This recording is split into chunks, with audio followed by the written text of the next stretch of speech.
Hi guys, so welcome to my vlog. So in this video, I'll be sharing you some helpful tips and my experiences during the OIC NW Marina Licensure Examination.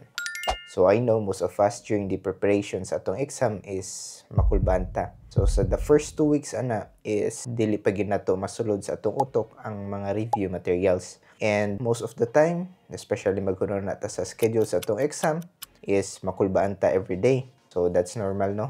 Then sa akong na-experience is gamay ra gyud kog tulog every day during sa akong pag-review tungod kay makulbaan ko og si kog hunaw na sa akong exam kung unsay resulta. So normal ra gyud kay na. Then the worst part is during the examination day is wala gyud ko katulog. Sa unsaon ako paningkamot og tulog, wala gyud katulog.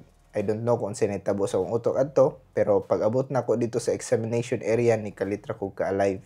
So kaloy pag-exam, ipasar lang gyapon ta. So ang importante balag makulbaan ta is mag-pray lang gyapon ta before and during the examination. So much for that. Let's proceed sa tips during my review sa Marina Licensure exam. So during my review center is Compman.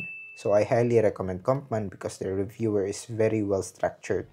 So I know there are lots of review centers out there, but I highly recommend Compman sa kung giingon is very well structured ang ilang reviewer and also tested and proven na sab nako.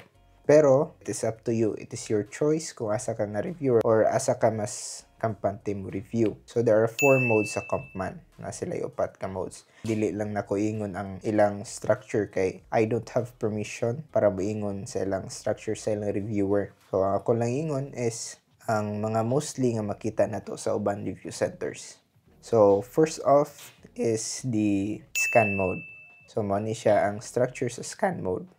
So ang scan mode is makita lang nato dire ang question and answer. Makita na nato dire ang question, choices and also answers. So there is a scan mode is most of familiarization ni siya. Familiarization, warm up and also memorization sa tanan questions. Kay most of the review centers ilang review materials have 2,000 to 5,000 review materials. So mo na siya inanakadaghanon ang atong reviewhon tapos ang manggawa sa exam is 10 items per competence, na uban 15 items per competence, and na po uban 35 items per competence.